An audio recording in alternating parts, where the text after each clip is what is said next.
tali-tali na. Dadalahin na lang sa palengke. Kaya pala 20 na sa palengke. Araw-araw kayong may nakukuha, kuya. Opo, meron. Libre naman dito kumuha. Kawawa naman yung school na ito. Ito pala yung dockside na sinasabi. Salpok ng salpok. Kaklase ako dito, guys. Shout out sa kaklase ko.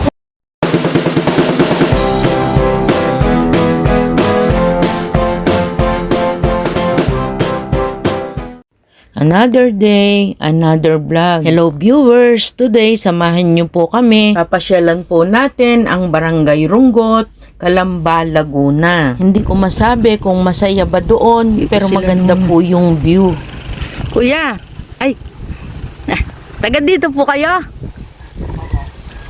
Ayan. Iyang kangkong na yan, tali-tali na. Dadalahin na lang sa palengke. Opo. Magkano yung isang ganito? 10 piso. 10. Kaya pala 20 na sa palengke. Opo. Pero araw-araw kayong may nakukuha, kuya. Opo, meron. Libre naman dito kumuha. Ano, tarsyahan po yan? Meron din sa lupa na may-ari. Opo. Paano yun? Pag 10 piso isa nito, magkano sa may-ari? Ano sa kanila? 5 piso hati. Hati. Opo. Alam nila kung nakakailang kayo ng kuha. Opo. Ano pangalan mo, kuya? Toto po. Toto? Runggot na ito? Hindi pa. Di ba, lingga po ito. Lingga ito. Yun doon pa yung runggot. Yan, si Kuya Toto, masipag. Dito naman masipag lang, may hanap buhay. Ano, kuya? Opo. Ilan taong ka na, kuya?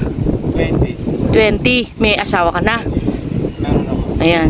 Shout out sa asawa ni Kuya Toto. Napakaswerte mo. Masipag ang iyong asawa. Ayan. Nakakailang ano kayo sa maghapon, kuya? Ano po? 30 bundle po.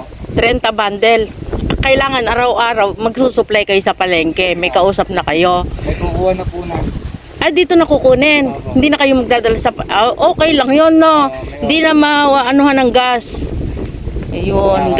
Meron na silang... Saan bang palengke ang punta nito? Iba-iba po yan. Iba-iba. Kasi sila na kumukuha, no? Tanawan. Malay nararating. Kasi ito naman safe to. Hindi naman to ini-spray yan eh. Ano, kuya? Opo. Yan. Tuloy-tuloy lang ang tubig dito. Hindi ito natutuyuan. Kasi may irrigation dito. Tapos may sukat ba silang ano, kuya? Kung gaano kahaba o kayo na lang din ang nagtatansya? Kami na lang po. Yan. Swerte naman ng asawa ni kuya. Salamat, kuya. Shout out no pangalan ng asawa mo. Shoutout po kay Christine Joy. Oy, Christine Joy Pinyosa po. Pinyosa. Ayan. Ilan ang anak mo? Isa po. Isa. Yan. Sige, kuya. Salamat ha. Sipag mo. Guys, ayan dito. Ayan yung makiling. Sa baba niyan, maraming kangkungan. Narinig nyo naman si kuya. Meron palang porsyento po sila sa may-ari. Daming ibon. Ayan, dyan sa kabila. Ayan, sana nakita nyo ng malinaw dito sa aking video. Dami dyang ipon. May kangkungan din dito sa kabila. Shout out po pala kay Ma'am Monica Tanukan from Davao City. Yun, no, daming ibon.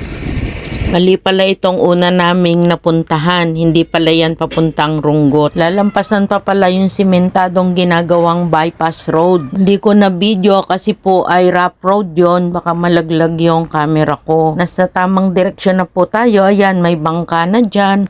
At sa hindi kalayuan, matatanaw na po yung lake.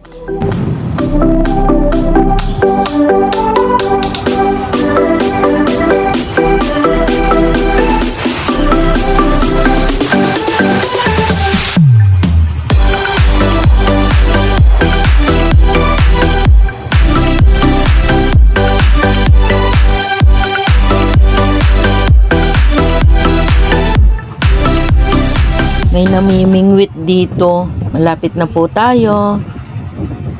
Maganda naman po ang kanilang kalsada dito. Makakapasok naman ang sasakyan. Ayan, ito na yung entrance ng sitio Runggot. Ito po yung makikita nyo. Pagpasok nyo, malamig. Malamig sa pakiramdam. Malamig ang hangin. May mga kawayan. Natatanaw ko na yung lake, guys. May mga tarpaulin dito. Pero ayan, may mga bahayan pa po sa gilid ng lake. May aso pero wala akong nakikitang maraming tao sa labas. Siguro dahil ayun si Kuya nag-aayos ng pamanti para sa isda. Barangay Runggot na po tayo. Lang maraming tao sa labas siguro. Baka tulog kasi katanghalian po yung pagpunta namin. Tapos mahangin nga dito. May mga tindahan naman. May mga nakatira din po. Wala lang tayong makitang tao sa labas. Ayan guys, ayan po yung view na dinadayo nila dito. Ang presko po ng paligid, malakas ang hangin, lagaslas ng tubig ang maririnig ninyo. Ito na yung school. Nasaan na kaya yung mga estudyante dito? Saan na kaya napasok? Parang ang dami kong gustong itanong. Bakit dyan nagtayo ng school sa may tubig? Yung mga bangka sila dito.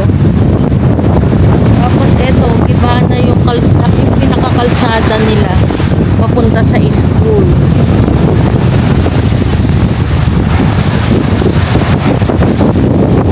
Sa papasyal dito, matutuwa kasi malakas ang hangin, yung lagaslas ng tubig ang maririnig, walang ingay ng sasakyan. Pero sa mga taga rito po kaya, ano kaya ang pakiramdam nila? Ano kaya yung nasa sa loob nila? Sanay na siguro dito sila sa lugar na ito. Pero sayang tong school, oh, bago pa. Napakalawak ng lake. Pero siguro ang lakas ng bagyo dito. Ayan, kasi wala man lang kaharang-harang kahit anong puno. Guys, ito yung Runggot Elementary School. Ang ating bayani. Dito tayo sa may school. Ayan yung kanilang school guys, sayang naman. Oh, may CCTV pa naman. Tapos ito yung kanilang makikita rito. Pero inaabot dito ng tubig hanggang ilalim.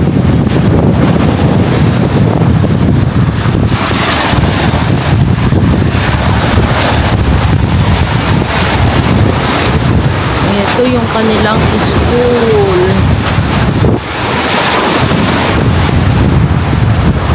Bumagsak na. Sayang.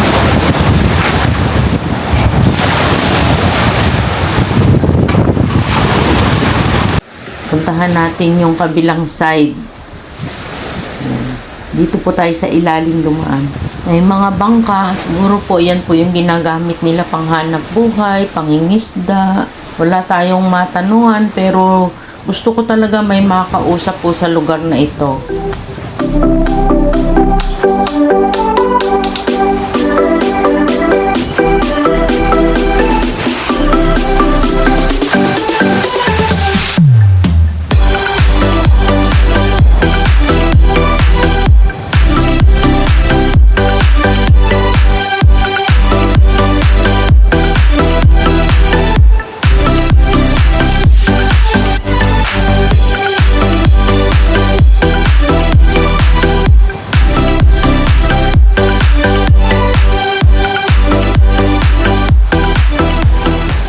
Dito pala tayo sa likod ng school. Tayo ay babalik na doon sa bandang harap. Yan, ang lamig dito, masarap tumambay. Yan tayo dadaan sa ilalim ng isang school yan, sa green na yan. Kasi naaabot po ng tubig yung side na kabila. Ayan, yung kanilang school, sayang. Nasaan na kaya ang mga estudyante nila? Pakita ko sa inyo tong isang building. Ayan, oh. May kurtina pa. Kung hindi nasira yan, tuloy-tuloy pa rin ang pasok ng mga estudyante dyan.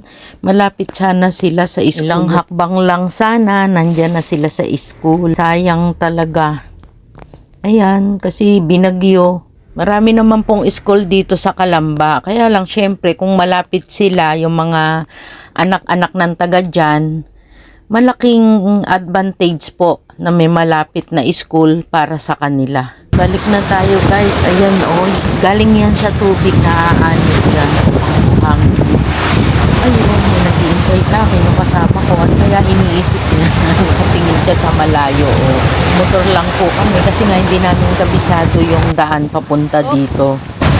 Ayan guys, nakarating na tayo dito sa Runggot Elementary School. Ayan pong nasa likod natin. Ayan, sayang lang yung school kasi ay naano na po ng tubig. Nakuha na ng tubig at saka siguro nung bumagyo kaya bumagsak din. Pero ayan, at least narating na po natin ang Runggot, Calamba, Laguna. Kaklase ako dito guys. Shout out sa kaklase ko kung mapapanood mo ito. Ayan, kaklase ko po siya sa TESDA, sa cosmetology. Hindi ko lang matandaan pangalan eh. Pero taga dito siya. Kaya pala siya ay minsan late. Kasi malayo pala talaga. Ngayon ko lang po ito narating. Yan. Pero maganda ang hangin dito. Pero syempre sa mga nakatira dito, meron din silang comment. Matubig na matubig pero buhay yung cactus. May photos.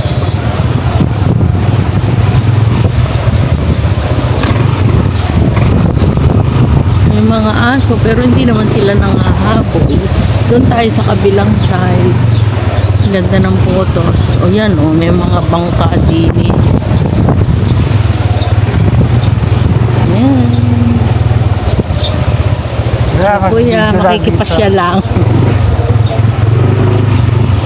Oops, dito ka na lang. Ayan.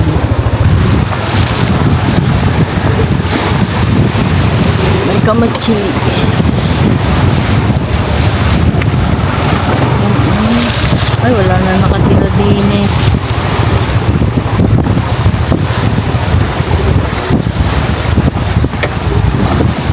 Ang taas na nito, naaabot pa rin ng tubig eh, no? Yan, no? Yun na yung dulo.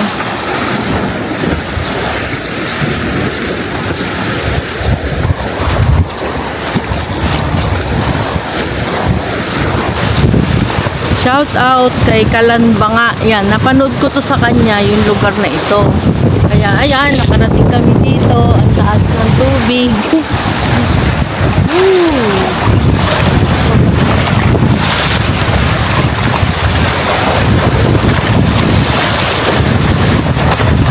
Eesh!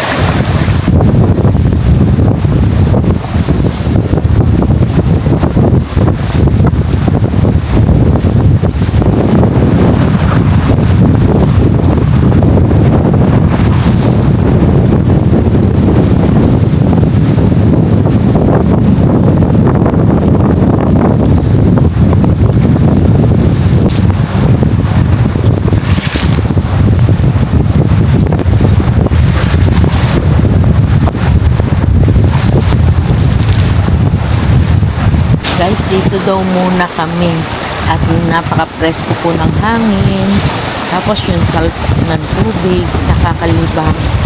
Ang sarap pong pakinggan, pero sayang yung bahay na yun, abandonado na. Yan, tinitingnan nyo, para kasing naglalaro yung tubig. Salpok, babalik, may kasalubong, ganun lang sila maya't maya.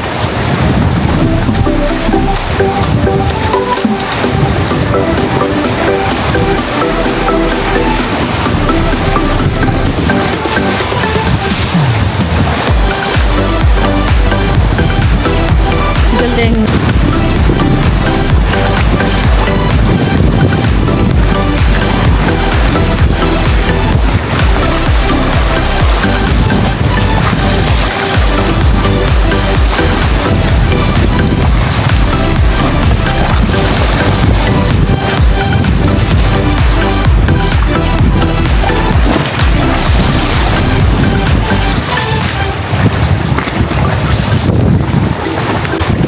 Ayan guys, hanggang sa muli. Maraming salamat po. Huwag niyo kalimutan i-like and subscribe ang ating channel, Plantita Verde PH. Have a beautiful day, have a beautiful life, no stress, just relax. Bye! Ayun po yung bundok ng Makiling. Maraming salamat po. Hanggang sa muli. Pasyal-pasyal lang po tayo pag may time.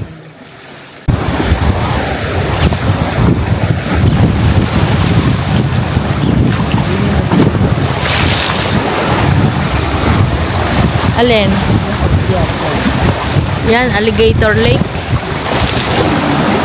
Sana makapasyal tayo doon sa sinasabing Alligator Lake. Yan. Bagong kalsada na yan, yung kabilang yon. Bakas ng hangin dito.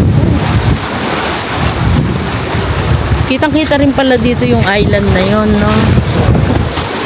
Oops!